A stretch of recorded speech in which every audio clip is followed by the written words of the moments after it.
has just said that I didn't say who I was, and it wasn't that I'd forgotten who I was. I just forgotten to say, I'm Julia, I'm from Golden Duck, and we're one of the supporters of this lovely event. I'm terribly happy now that Nancy Blackett, who is another supporter of the event, has come to join us in a slightly shrunken form. And I'm reminding you that down at the Suffolk Yacht Harbour, there's Duet, who is not shrunken at all. There is Peter Duck, who was all right when I left her. And if anybody who wasn't here for the first sessions, the loser at the back, we're not having a fire. We're not having a fire. If we do, Suzanne's going to shout. So now I'd like to introduce this session. I'd like to thank Nick Cottam, author of Life on the Deben, and he describes himself, I think he's a regular jogger, an occasional swimmer, or it's maybe a regular swimmer and an occasional jogger. But anyway, he's a man of many parts, but he's a jolly good writer, he's a journalist. Next year maybe we'll have an e-book from Nick, but now he's introducing this, I think, very special session, where we have Claudia, who is wearing her Anglo-Saxon hat today. Claudia has many good hats, but today is the Anglo-Saxon. This morning, the afternoon has been different. Yes, yeah, this morning she's in her Anglo-Saxon hat. And I'm terrifically proud that we've got Jane Russell, who is the senior editor at IMRE, but better than that, she's the sort of person who does it, and she crosses the Atlantic, and she's been round the world, and she's taken her kids out of school and gone cruising. So Jane is representing Suffolk connected by the sea, and so is Claudia, sort of 1,000 years or so out of date. But on we go. Thank you very much, and over to you, Nick. Okay, thank you very much, and thank you, Julia. I feel very honoured to be asked to chair this session. Suffolk connected by the sea, so close to the sea as we are.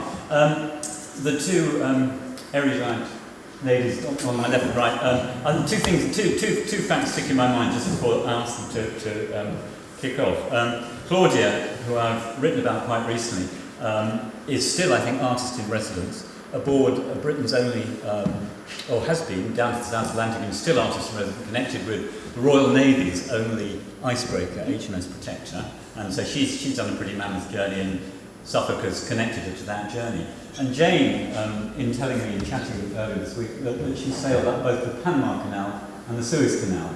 So both those things stuck out, and we heard that Suffolk connected by the sea, people living in Suffolk, people working in Suffolk, the sea maybe inspires them to go a long way, and we'll hear a bit more about that later. So without further ado, I'm going to hand you over to Claudia, and she's going to stand up again. I'm going to stand up. I like first standing up to talk, and I want to check, can everybody hear me all right?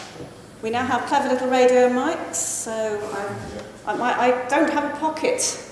Sound men don't like it when ladies wear dresses, so we tied it onto my scarf, so this is the new look. So, as a sailor, I do think that historians are very, very much biased towards the land, and they really should be looking at history through the viewpoint of a seafarer, because I think our history has been shaped by the sea. It was the nations who could sail, who invaded the nations who couldn't, and they traded with the nations who were downwind.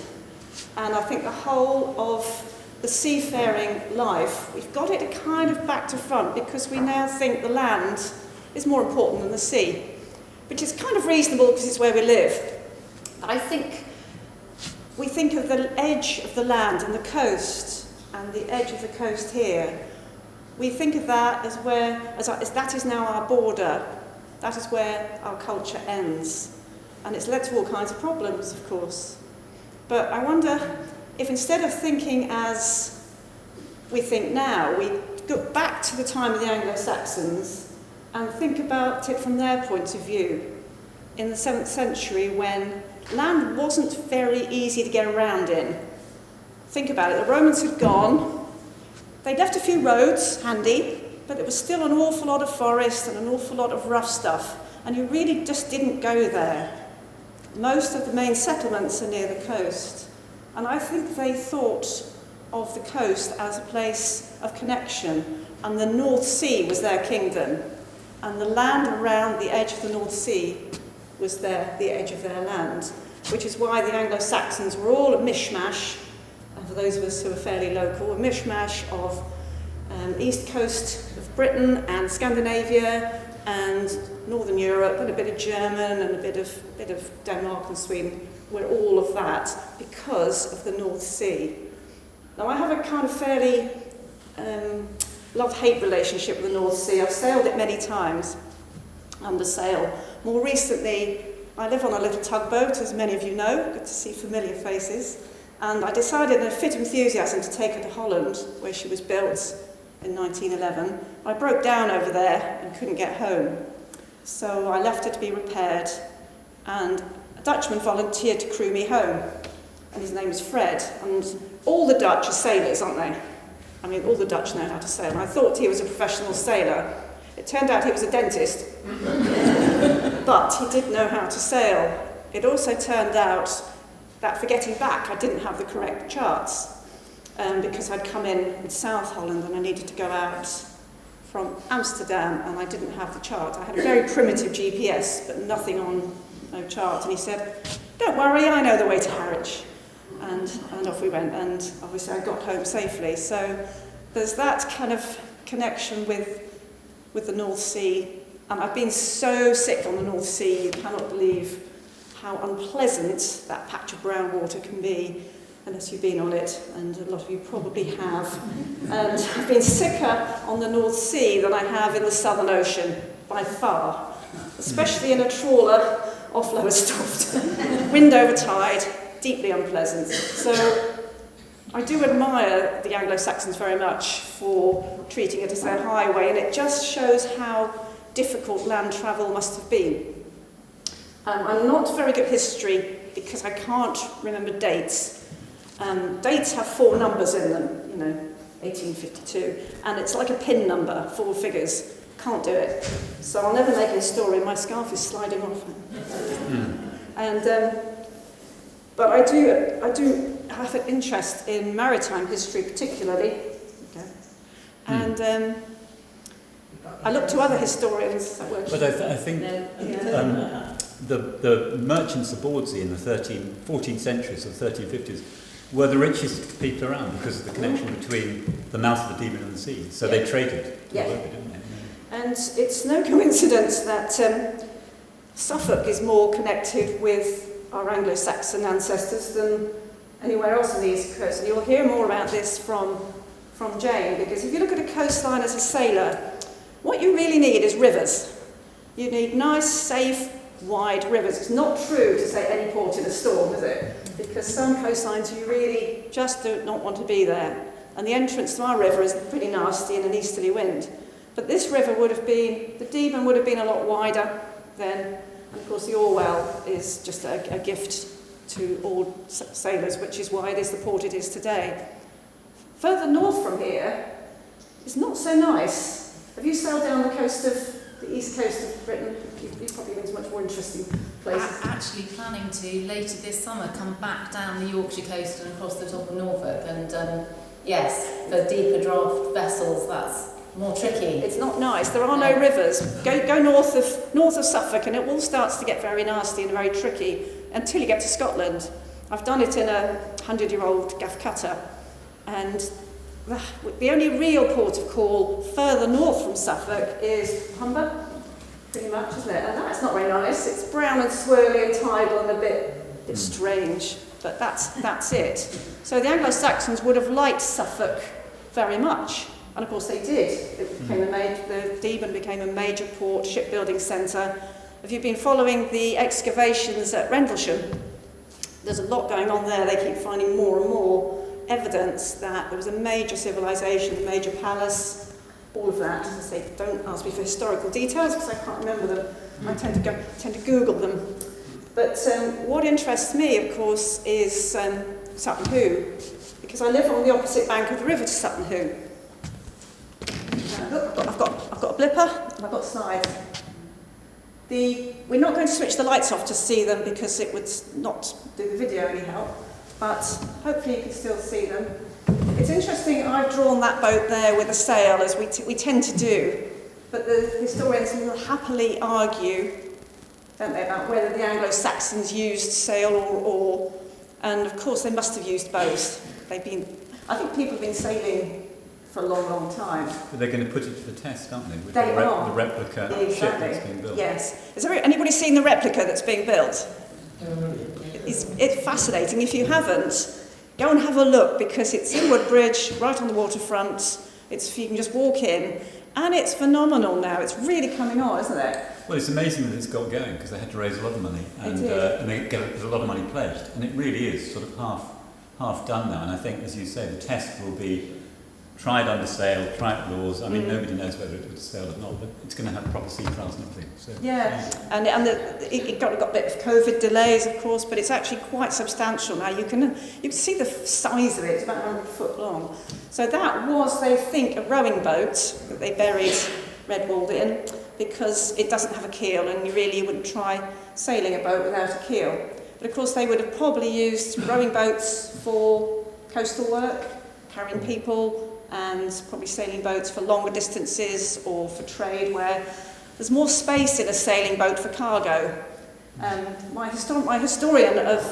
favourite historian on this is Martin Carver, who knows what he's talking about, and has written quite a few papers on the subject about the Anglo-Saxons and the sea. And he has the phrase that Britain was like a country of two halves with their backs to each other, to show that, we were all a very much seaward-looking nation, and the Anglo-Saxons on one side looking out to the North Sea, and on the other side, the dark and gloomy Celts, of which I am one, and looking out towards the islands and Ireland and the Atlantic, and nipping over to America long before Columbus got there and thought it was China.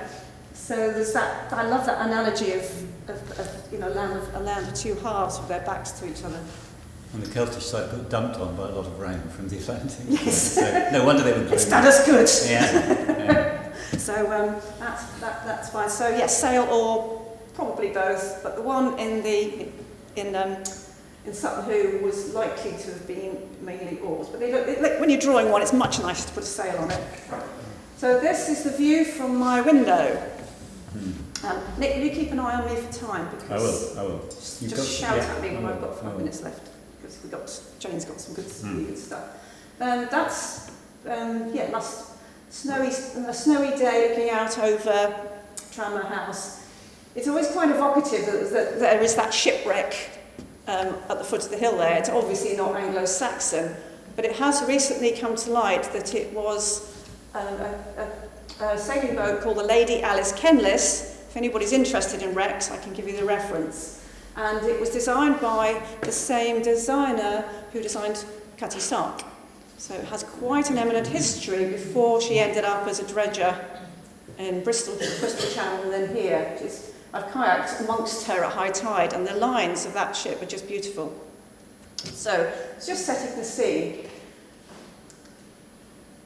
And that's for you, if you haven't seen it, that's the longship replica of Sutton Hoo really coming to life, being used. They're using all original, as far as they can, original materials and original boat building methods. And the shed was built so it's 90 foot long. So the replica ship, and it's the first replica Saxon ship that's ever been built, I think, in the world. Yes, so it's quite impressive. It's all credit to the people who got it off the ground for sheer tenacity in getting it to happen.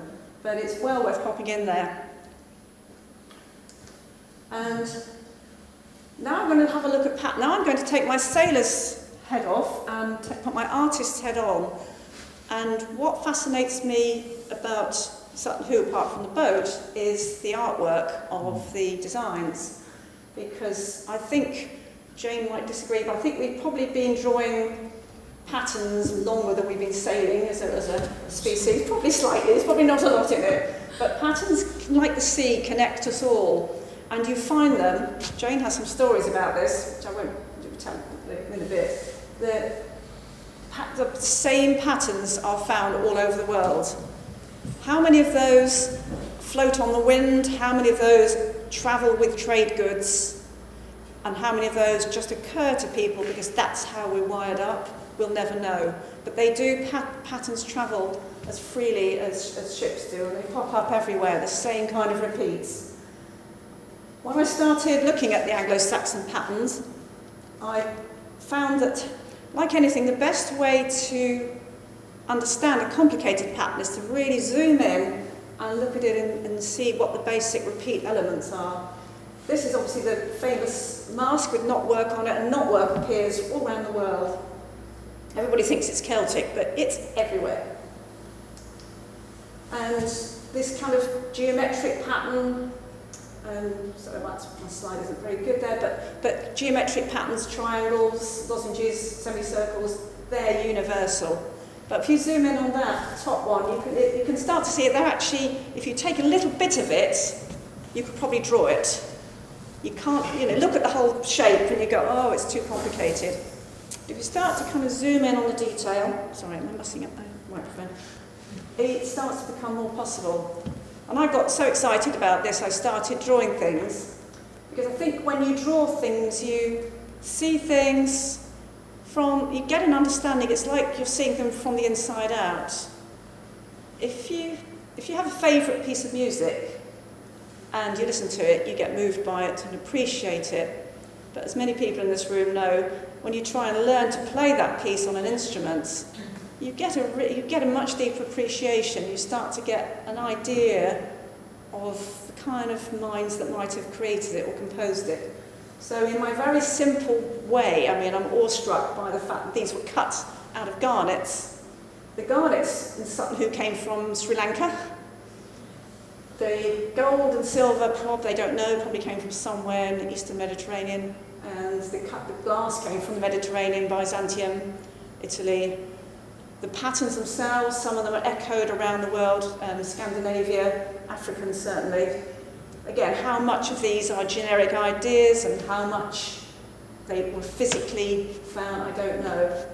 But do we know, so the Saxons were influenced by other parts of the world in their art. Yes. Do we know how far they were going to bring some of this stuff back? I don't think so. I've tried to find out, but you could, the jewels came from, the precious stones came from Asia.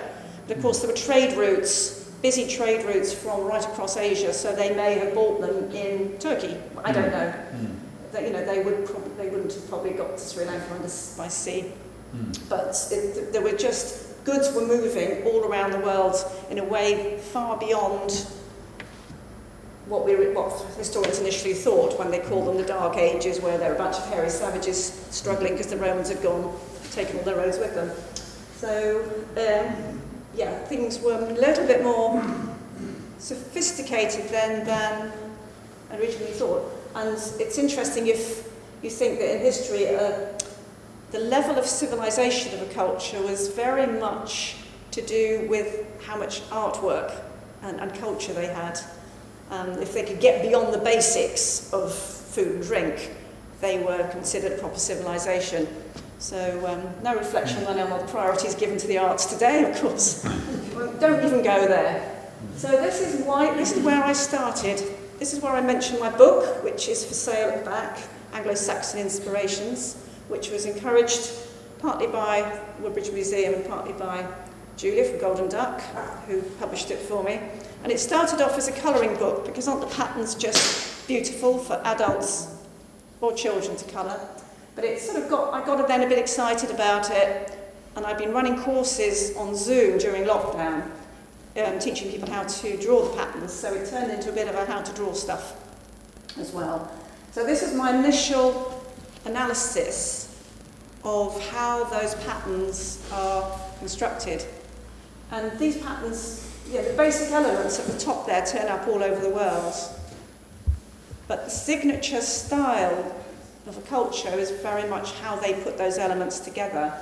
And at the bottom there, they do go off the end a bit, but you can see on the left, that's my basic drawing of it.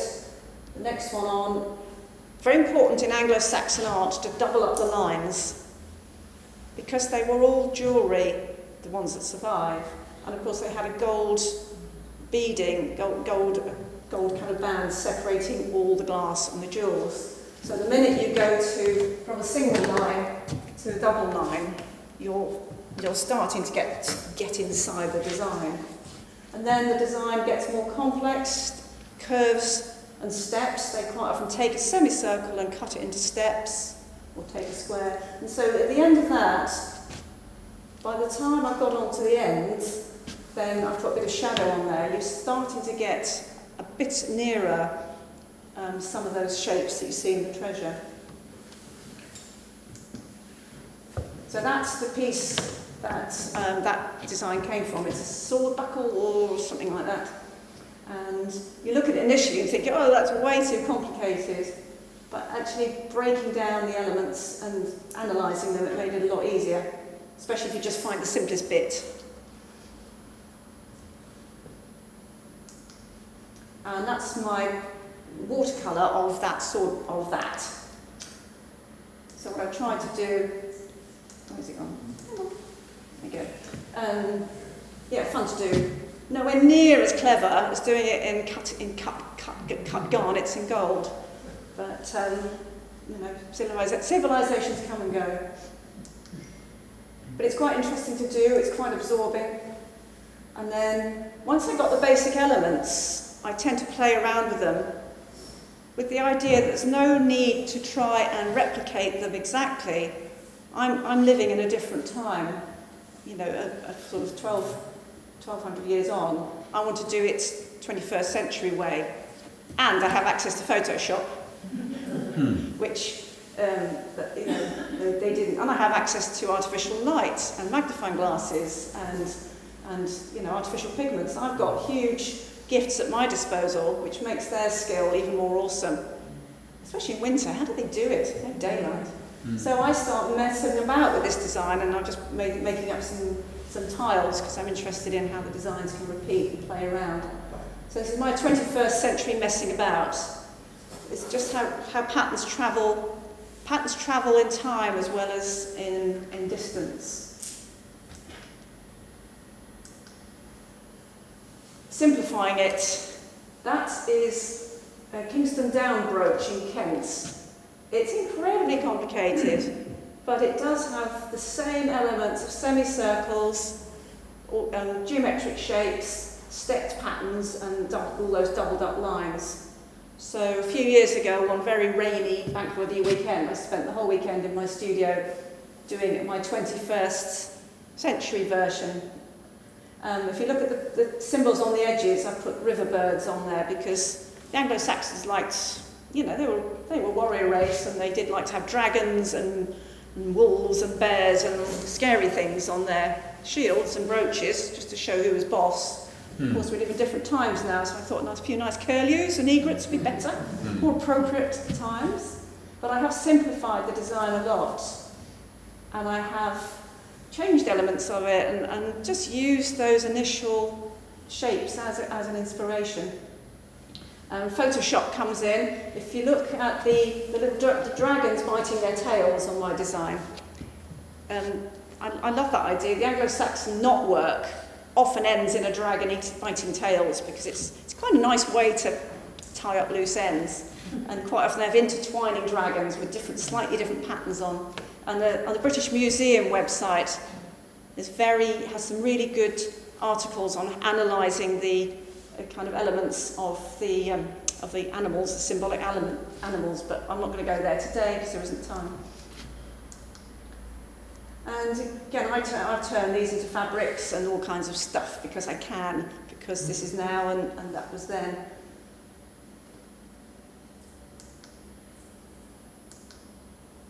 Another brooch, which I think that's the Strickland brooch. It's, again, a very complicated design. I think it's about the 5 senses, that central image. And I've just worked my way through it, analysed the core shapes, embellished them, and ended up with my own much simplified design. That was done as part of the Beowulf Festival in Woodbridge a few years ago. So don't be daunted by complexity. If in doubt, simplify. Oh, knotwork, we all love it, knotwork. Everybody thinks it's Celtic, but it's all around the world. So that's me playing around with some interweaving knot. The key thing if you're drawing knotwork, and I've got a page on how to do this in my book, is getting the unders and overs right. If you end up with 2 unders or 2 overs, somewhere you've gone wrong. But of course, do it in pencil first, and then in pen, and then rub the pencil out. And I've put in that little dragony one there because that's very typically Anglo-Saxon. And again, that repeats all around the world. There's a lot of symbols about the dragon eating its own tail, representing completeness and rebirth and all kinds of stuff. So these are all universal themes that have travelled on the wind, by sea, by genetics. Living on a boat and having a studio so close to the river inspires this kind of connected, sea-linked Saxon work that you're doing. Yes, it has. If I hadn't been living on the Deben, I probably wouldn't have got into looking so closely at Sutton Hoo, definitely. You don't, I've been here a few years before I realised just how deeply rooted this area is in such an inspirational history. It takes a while to kind of, I'm a slow learner, but yeah. But being half Celt, I was always interested in the Celtic way of using these designs as well. I used to be a calligrapher and I used to embellish a lot, so I like patterns. And yeah, now I'm going to look at this little knot here, this little threefold knot. It's called I don't even know how to pronounce it, triquetra, I think. And that is a brilliant design if you want to start drawing these things. Of course you ought to. When you're at anchor somewhere and the wind's blowing and there's nowhere to go and you can't sail, just pick up my book, and the first knot I teach you is this one.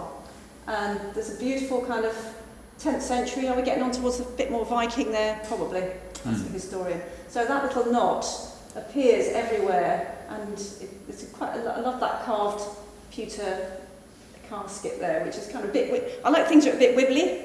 If things look too slick, they look like they've been done by computer, and we like a bit of hand drawn, which is my excuse, and I'm sticking to it. So that was my drawing of the design on the cabinet there. But that knot, I've had a good old play with, and you can do a lot with it. That's a few doodles on it. It appears a lot with a circle through it. You can double up the lines. You can start with the basic one, double up the lines, and weave lines in between the lines. And if you start simple, you can make things more complicated. It's quite hard to start complicated. There's a few of my doodles. Now this is how to do it. So this is the page from my book on how to do it, and this is the really, really easy entry-level knot. So take a photo of that if you want to, or better still, go and buy the book from Jules afterwards. Because you'll want to know more, because after this page comes the page on how to do a fourfold knot, which is also a universal theme.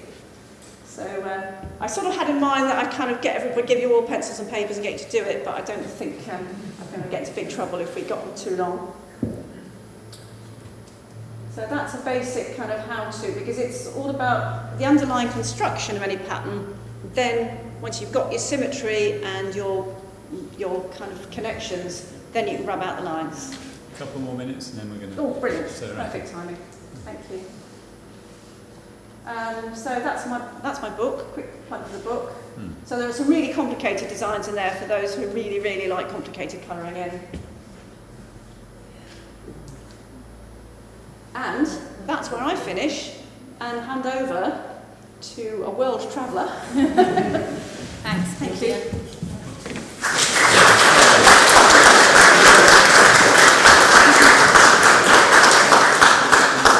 That's wonderful. So I'm going to start with, I literally nicked this off. Can I hold it? Let me hold it. Nicked this off my son's bedroom wall this morning. Do you want it closer?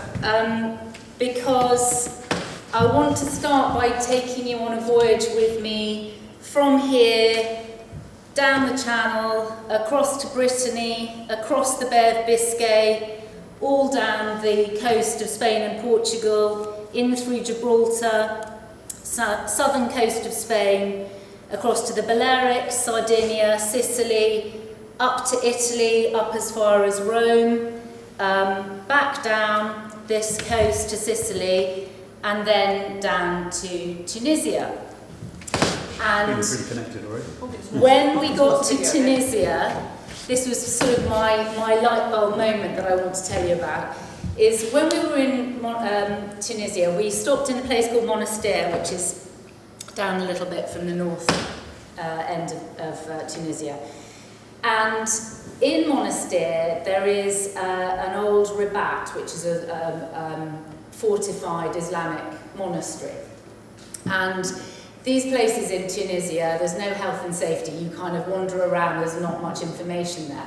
But we walked into one room in this ribat, and there was an ancient carved lintel. And I have no idea actually how old that lintel was. But the thing that struck me, which Claudia will recognise, is that I looked at that lintel and I said, wow, that's Cornish. Because to my eyes, it looked like everything that I'd grown up thinking of as being Cornish in the design work on it. My mother was Cornish, I grew up familiar with Cornish crosses, Cornish design. And a bit like Claudia was saying, you know, there's not work type of designs. They're global, but there was just that moment of me going, ooh, having come all down this coast and actually got hints of a few connections along the way, but actually that moment just made me think, I think there's something going on here in terms of our connectivity that I hadn't really appreciated before or hadn't really properly thought about before. Shall I put that down rather than I'll put that down now. So anyway, so we were still on the boat in Tunisia, and we travelled overland a bit, and we went up to ancient Carthage, which then got us looking at the history of the Phoenicians and Phoenician voyages and things like that.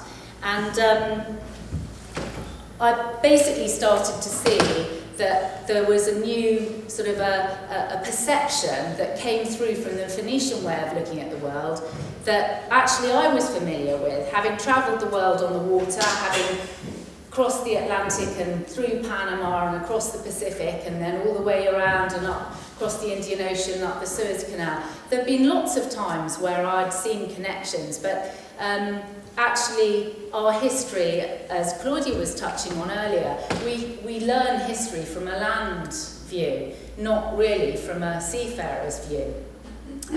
So when Julia asked me if I'd come and join in today, that was wonderful, because actually Claudia's designs, again, just take me back to that moment in Monastir where I just sort of had that kind of, hang on, what's going on here? What might these connections be? So my daughter is studying geology at university, and you'll have to forgive me if you're geologists because I probably won't have this quite right. But it serves as an illustration. So one of her lecturers gets them to visualise, to try and get their heads around geological time.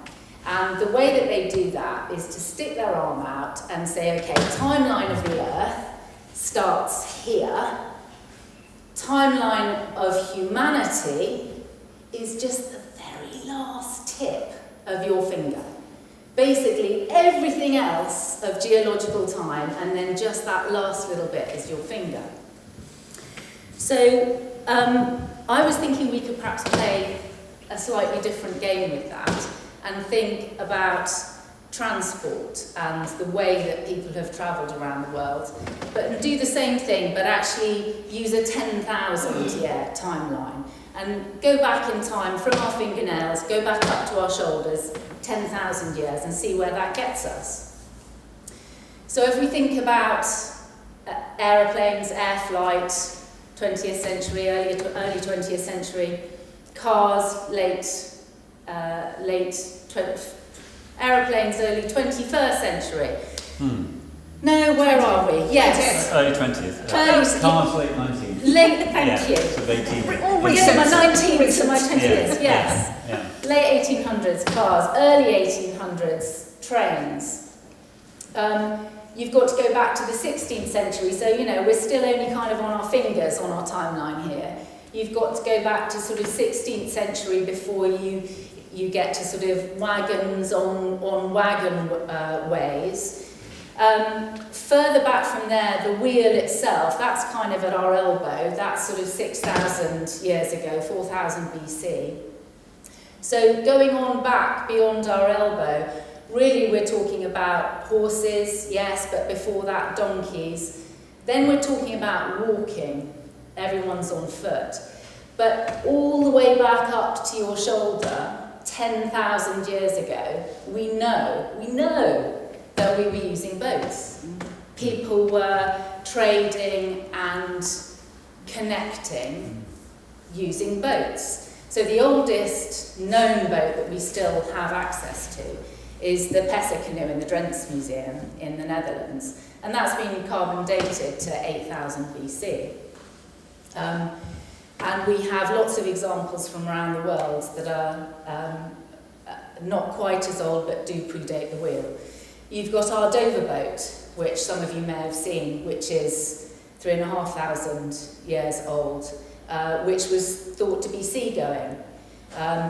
Under the water on the Isle of Wight, just west of Yarmouth, can't see it because it's under the water, but they think there are the remains there of an 8,000-year-old boatyard that was effectively shipbuilding. So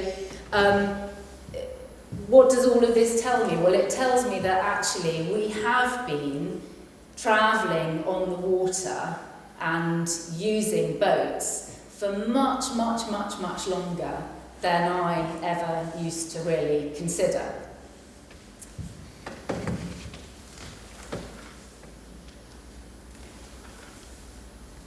So, I'm getting slightly distracted, but Claudia made the point that if you think about how people used to travel, nowadays we take land travel for granted, don't we?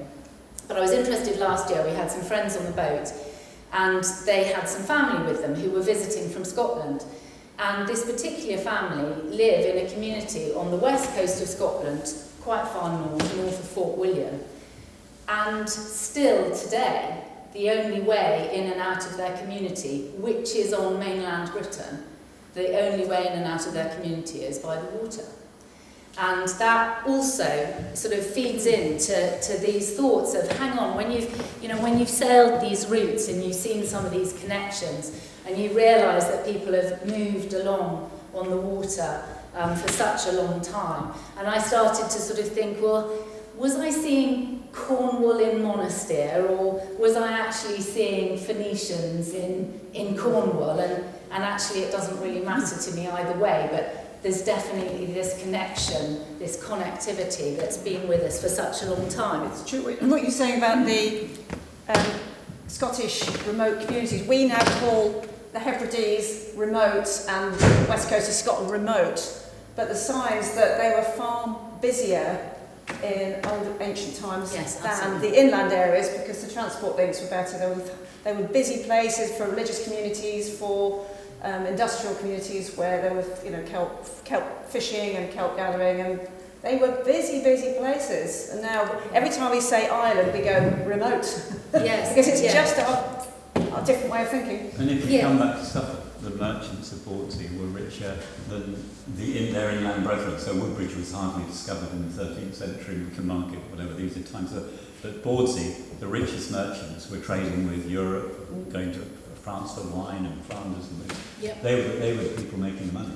And now, as Robert was alluding to earlier, those little communities have now shrunk. Yes. Ports, but then the sea made these people incredibly well connected and wealthy as a result.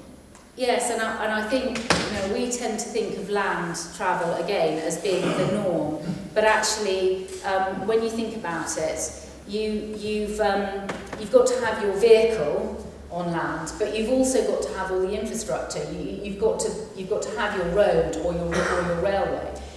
But on the water, all you need is your boat. Well, once you've got your boat, if it's the right kind of boat, actually you can reach any region of the world. And your boundaries are limitless, and you don't have to pay for that infrastructure, or you don't have to worry about being raided by brigands, or you don't have to worry about where you're going to sleep at night, you don't have to worry about the snow in the mountain pass. And rail strikes. You don't have to worry about the rail strikes. Yeah, so actually we now, I think, we think of the sea, the ocean, as being perhaps something that we have to fly over to get to the land on the other side. But actually, for millennia, the sea, the waters of the world have been what connected us. And actually, you know, on your boat, you can blow downwind with your sails up through the night. You can sleep, you can eat, you can do everything that you need to do. And you don't need to have the land to keep going on your journey, to carry your trade goods with you and so on. Jane, you said, I mean, you grew up in Cornwall. No, I didn't grow up. No, my mother grew up in Cornwall. But what gave you the confidence to make these incredible voyages? Because you need a lot of self-belief, don't you, to travel as far as you've travelled in a boat? Or is it just what inspired you? Well, it kind of happens by accident to some extent, because you start off from A to B and you think, well, let's cross the Atlantic. Well, okay, let's cross the Channel is the first thing, isn't it? Or in our case, we were actually based in South Wales when we had our first boat that could go to sea. And it was, you know, cross the Bristol Channel, get as far as the Isles of Scilly. And then, you know, further. Press on. Press on, basically that, press on.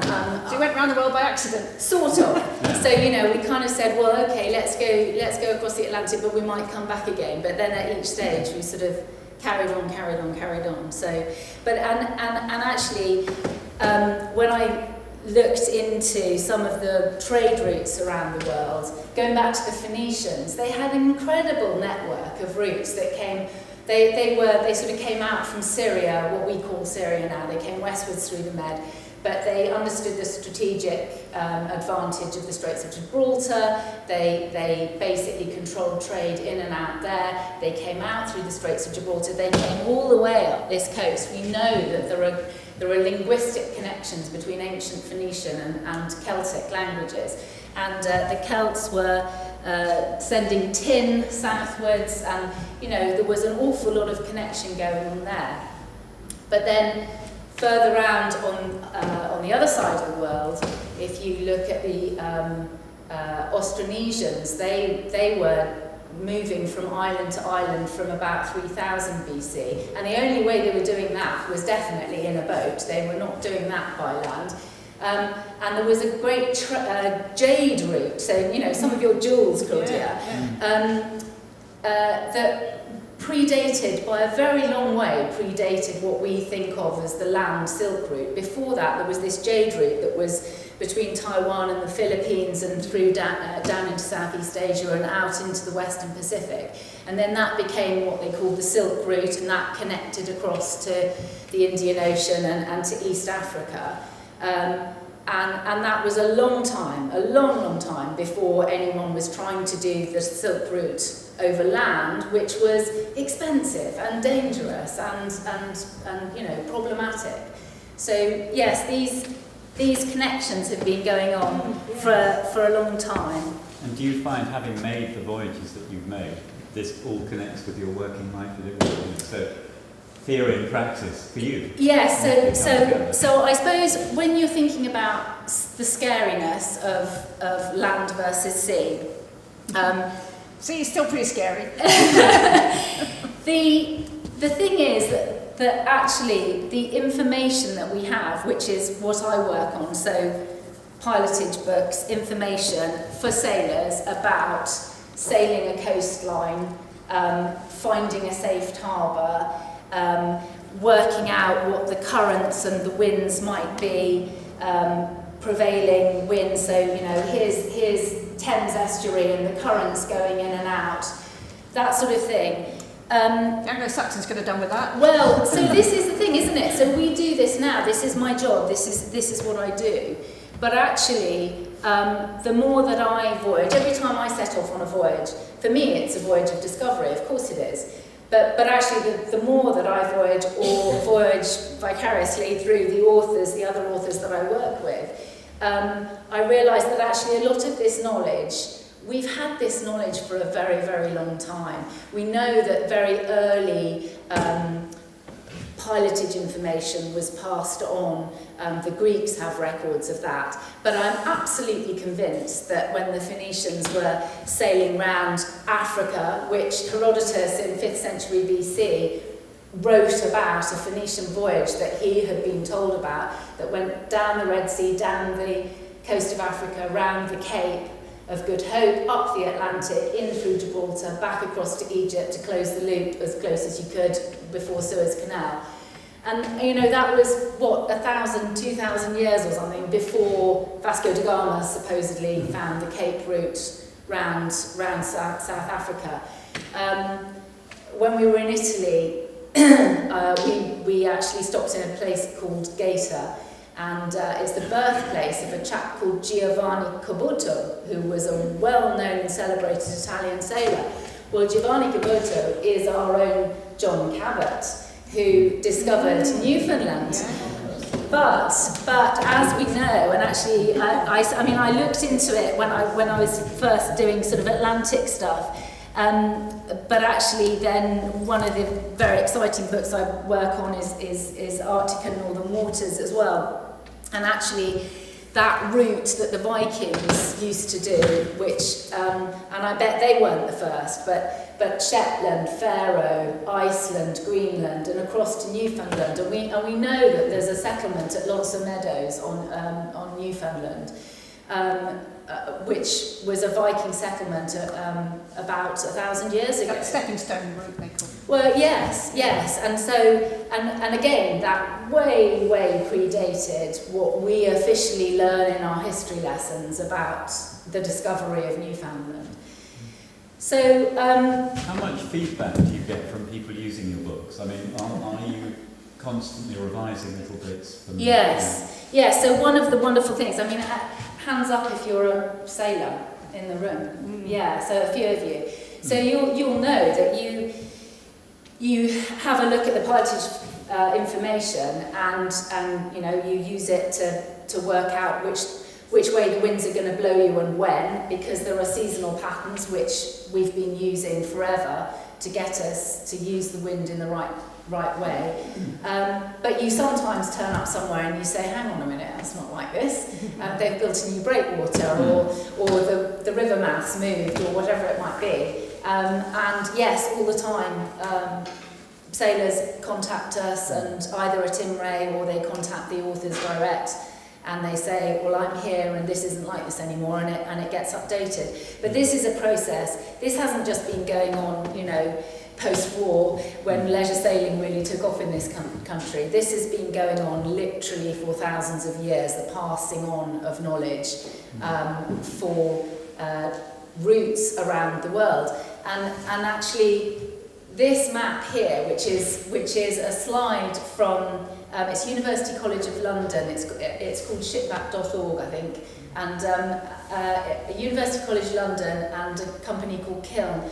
And I don't know if you can see, every one of these sort of really thin filigree threads is the track of a cargo vessel.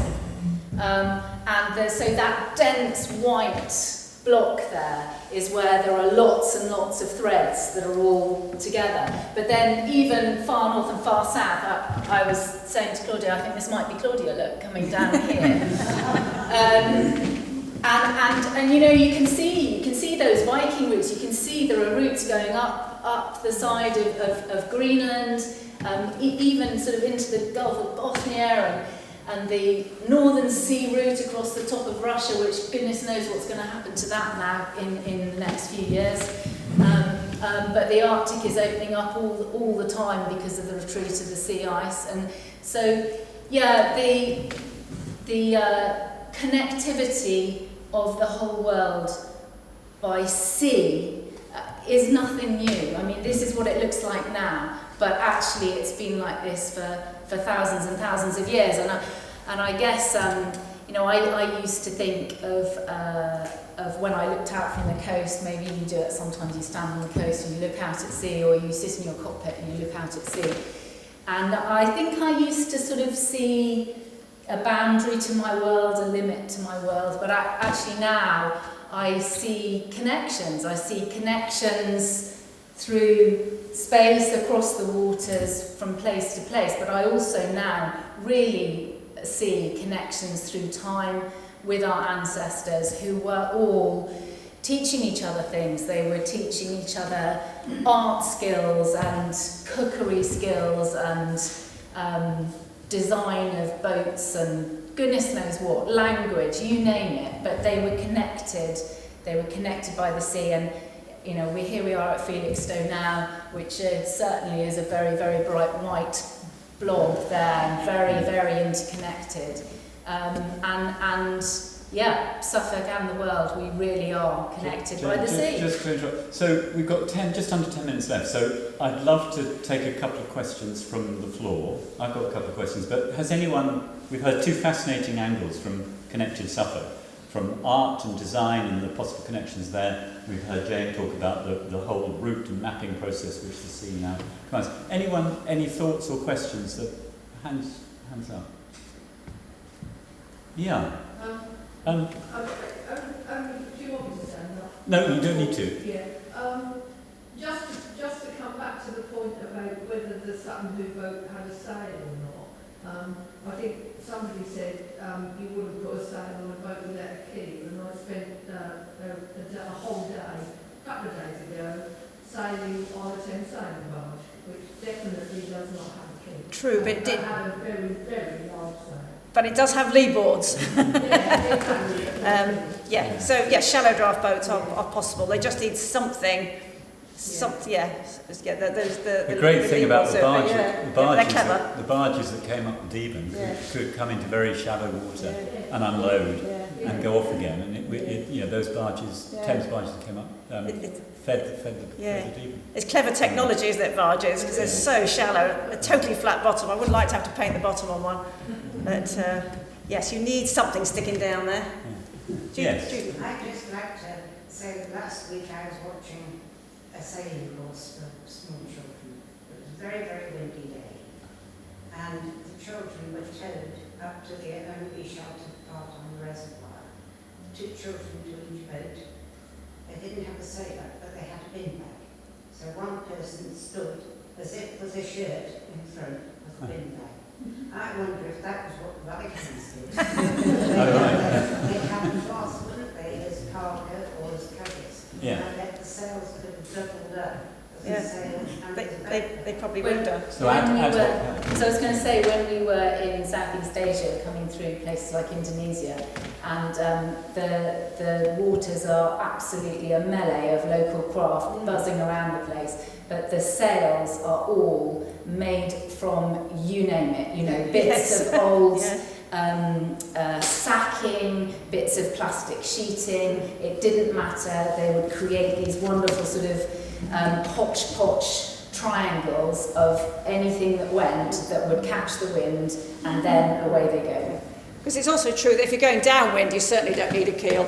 And on the trade, a lot of the trade wind routes would take very shallow draft boats. So yeah. Any more? I've got an awkward question for Jane, which is going to open up a whole new hour of conversation.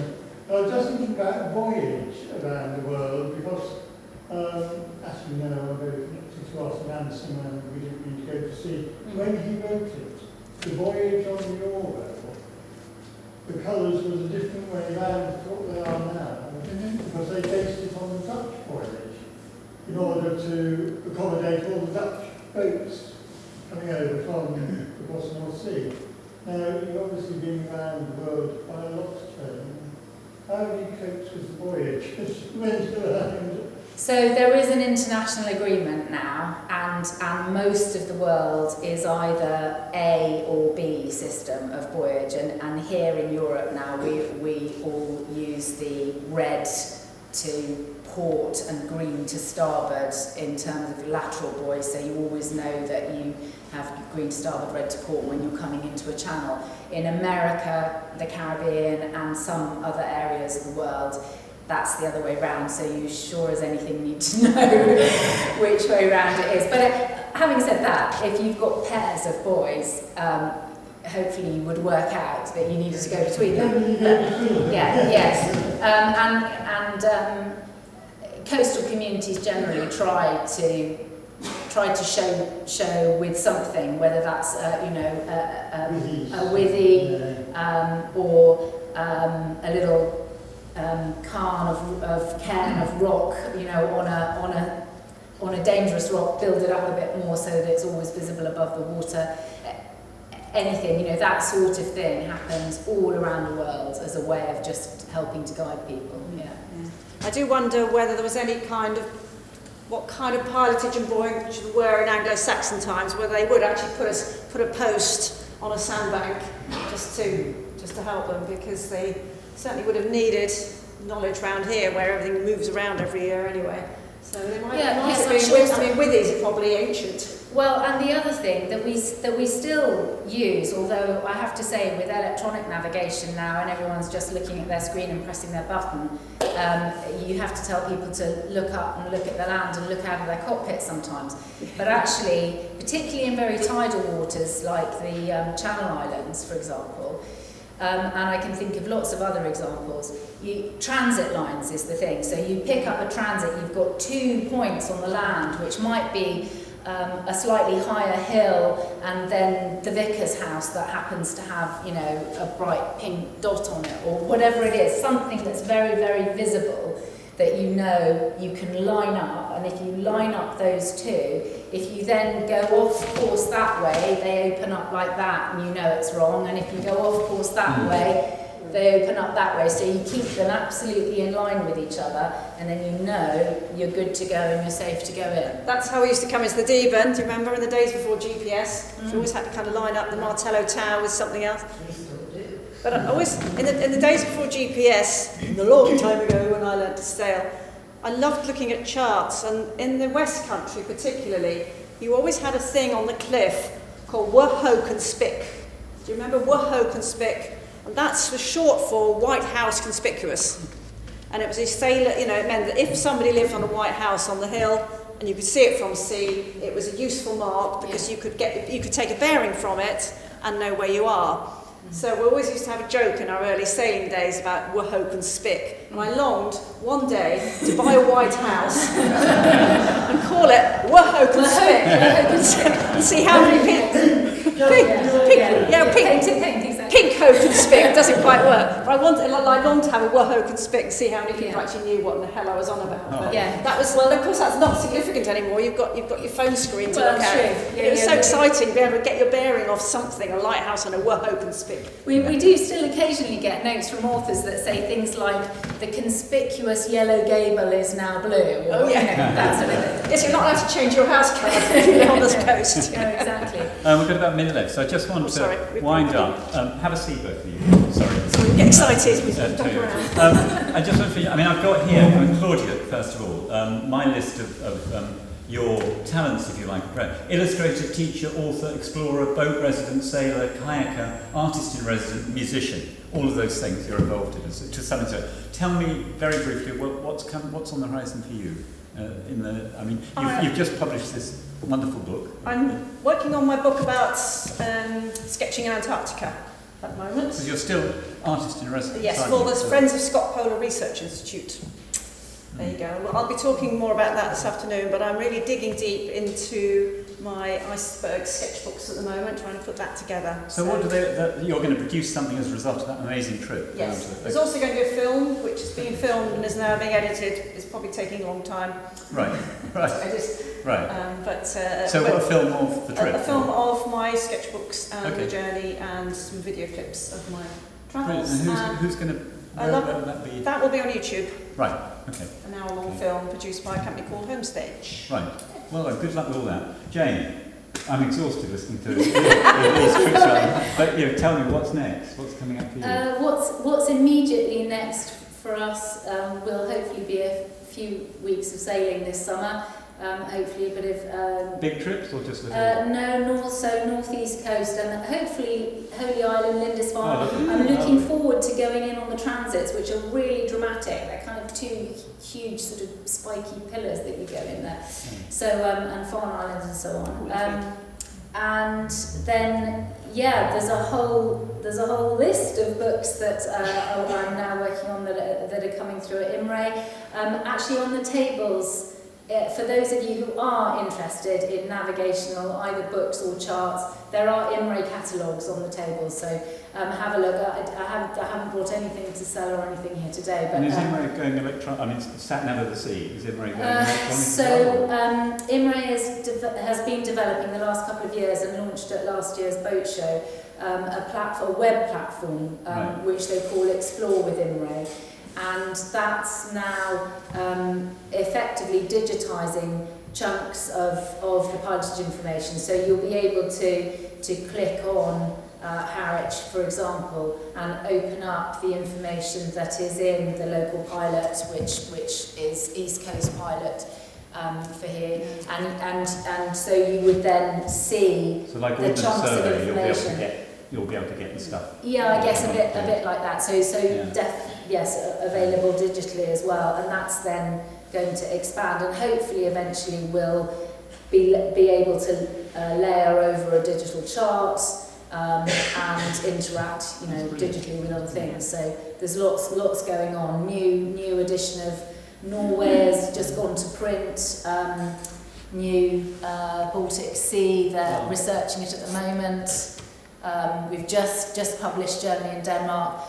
Naughty Passage Pilots, new one of those is coming out. So they're full of nice pictures and descriptions. They're full of pictures, and they're also, depends on the author, some of them have more anecdotes. Some of them they're wonderfully reassuring to have a big, the physical presence of a book on your boat.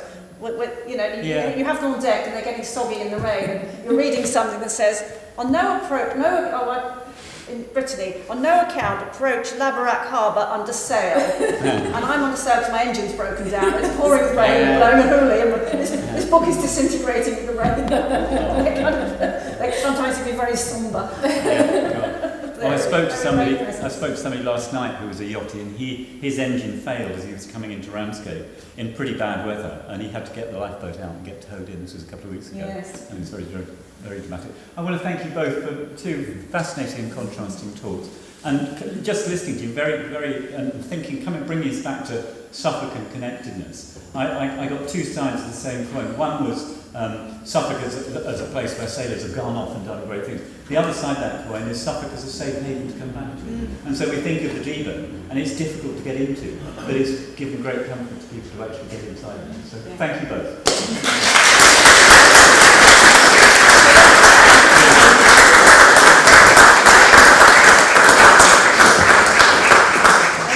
I'm just going to add my thanks to Nick, to Claudia, and to Jane. Say it was magnificent. Say how sad we are that the session 3 isn't happening, but point out to you, if you've got any sense at all, you'll be back here at 2:15 to hear Jane and Claudia, and we'd love to have Jane back. Claudia and Richard Woodman exploring the ways in which going to sea can sharpen your observational skills and your insight into the world. But my goodness, that gave me an insight on how the connectedness of the seas brings a connectedness of people when people help each other by not painting their White House pink. It was lovely. See you again at 2:15. Do go down to the marina if you like to. There are refreshments here, there's a pub across the road. Everything's great.